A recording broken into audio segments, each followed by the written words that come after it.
Hi everyone, it's Beth here from Accounting 2010. I'd like to go over the assignment for the General Journal, Assignment 1. And as I mentioned, I put the answer key down at the bottom, just underneath of where you submitted your reports for the assignment. And once this video is done, it's going to be right here below Assignment 1 answer key. All right. So several of you had some challenges, especially with the reports. There were quite a few errors in the journal entries, but even some of the reports, the parameters that I asked for, people missed. Okay, so again, attention to detail is essential. So if I ask for the journal entries, from June 15th to June 30th showing corrections, please make sure that you actually include the corrections and the correct dates. And again, at the end of the chapter for the General Journal, it went over how to print off that report and several others.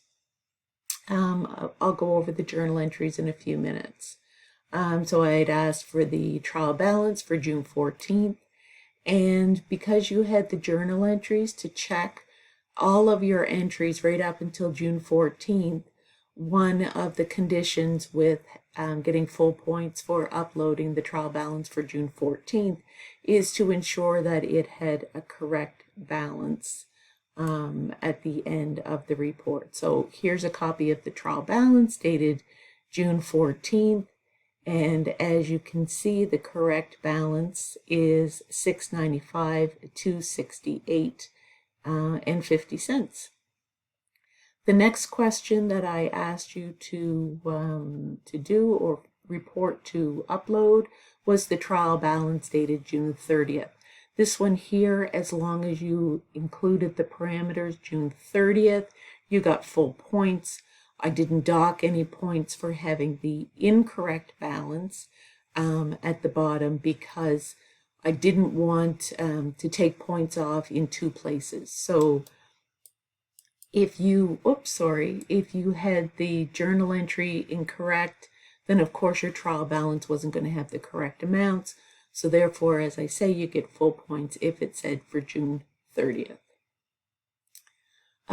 The next question that I had asked for was for upload income statement for June 30th.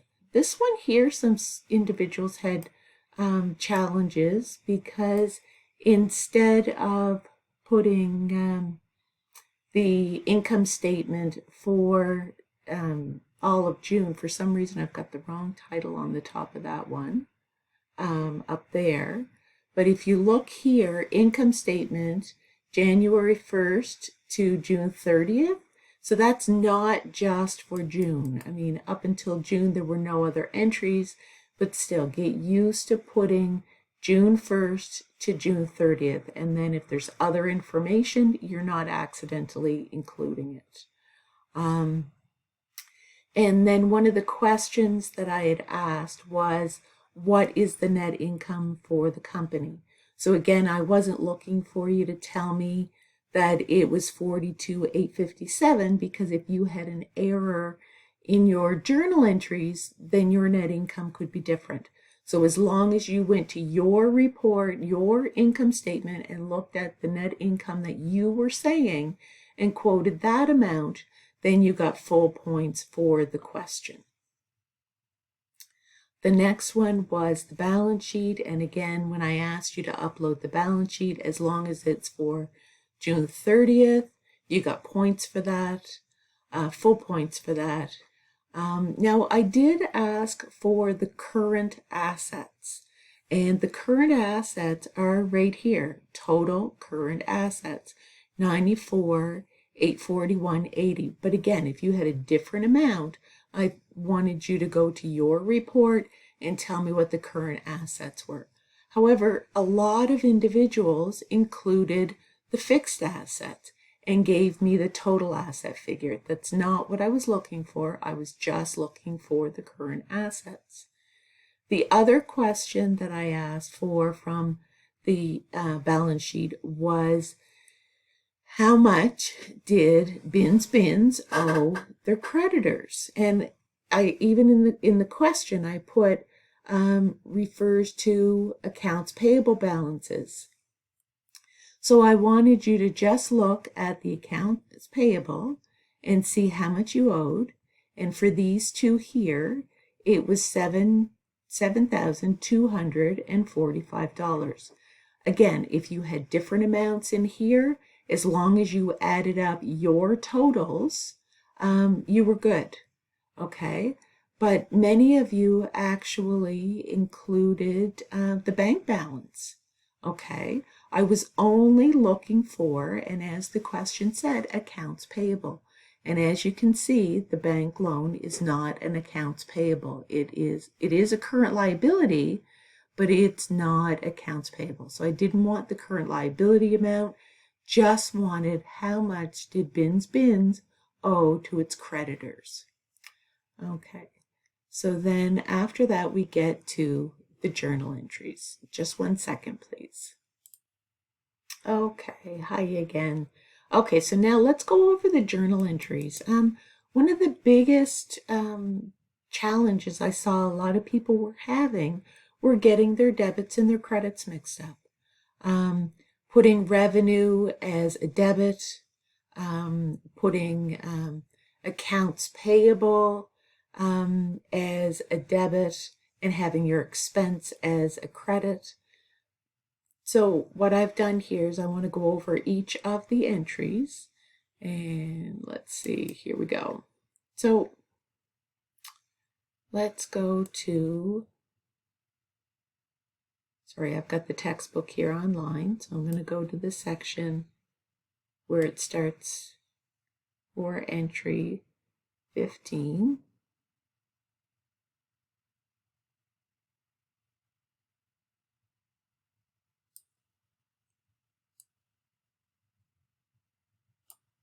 Here we go. Okay. So looking at this, you can see the session date, and I know some individuals struggle with the session dates too, but I haven't heard any challenges around that lately. So if you still have questions around the session date, please let me know. Okay, so for this one here, for Sylvan Motors, Bins. So Sylvan Motors, it looks like they did truck repairs for $1,900. There's GST of $95, and then the total is $19.95. So one of the challenges with this one was that there was no account. If you went to look at the chart of accounts, there's no account called truck repairs. So you had to create the account, okay? And truck repairs is an expense. There's no future value to it. It's not part of the actual truck. It's not increasing the value of the actual asset. It's a repair. Okay, kind of like the repairs and maintenance account that does exist, but you were to create a truck expense or truck repair expense account. Okay, so we have, and we know expenses are debits, so we have the truck expense. Then we also have the GST paid on the purchases, and the whole amount that's owed, as you can see at the bottom of this invoice, is $19.95. So that's how much we owe. We as in Bins. So we owe Sylvan Motors, accounts payable Sylvan Motors, $19.95. And accounts payable is a liability, so it's a credit.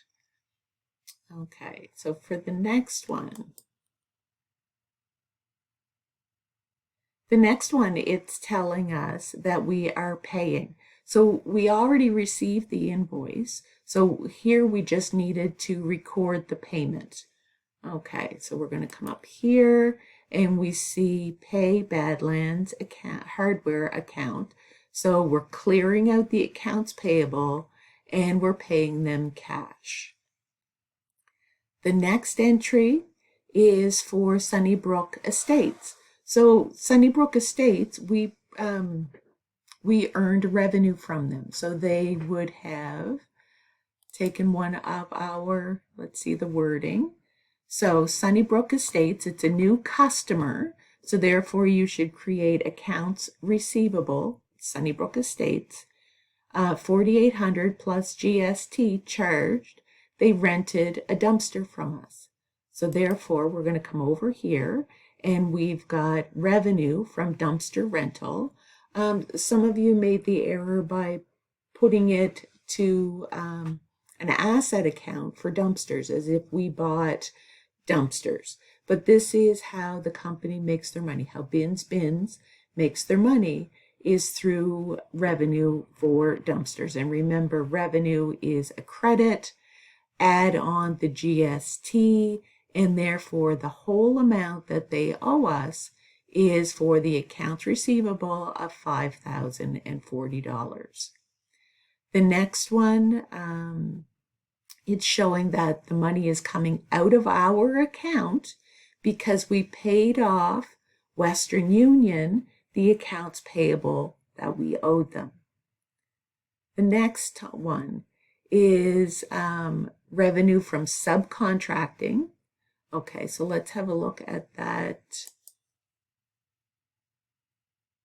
Here we go. So one-time contracting, 10,100 plus the GST, so the total amount that's owed is 10,605. So we'll come over here, 10,605. So there, we're getting revenue from subcontracting. So we did work for somebody else, so we're charging them revenue. They have to pay the GST on the services we provided, so therefore they owe us accounts receivable of 10,605.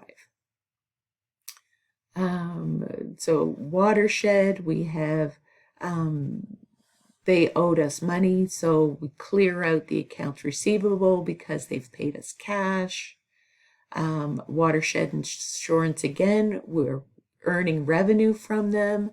There is GST charged on the service, so therefore the accounts receivable, which is an asset, is $25.20. So again, revenue is your credit, accounts receivable is your debit, and accounts receivable is the total of your revenue plus the GST that's been charged. Okay, so the next one, Beaver Pond Paving. They provided us a service, so they did some work on our parking lot. So we're going to charge that to the expense called maintenance and repairs. We have to pay them GST, which they're going to remit to the government on our behalf. So we've got an accounts payable of $42.42. Okay. And then this one here, advertising and promotion. They created a website redesigned for us. So that's not an asset, that's an expense. So it wouldn't go to computers, the asset. This is just an advertising expense. And again, GST is charged on our purchase, and we paid cash. So we gave them out of our checking account $9.45. The next one, Bins actually, the owner, one of the owners actually took money out of the company. So therefore, we're going to increase the withdrawals by debiting it. And what did we give them? Cash. So therefore, cash is credited to reduce our cash. This one here, the answer key was given to you. Insurance expense, and it comes out of prepaid, and rental expense, and it comes out of prepaid. Then we've got Sunnybrook Estates account payment. We've got money coming in because they've paid off their accounts receivable. We've got wage expense, and again, expenses are always debits, and it's coming out of our bank account. And then we have a correction where we go into the Western Union entry that we created earlier, and we're going to fix the amount. So therefore, it's going to clear out the accounts payable and the checking, and then we're going to put it in correctly as accounts payable being paid off because we gave them $882. Hope this helps. Let me know if you have any questions. Thanks, everyone.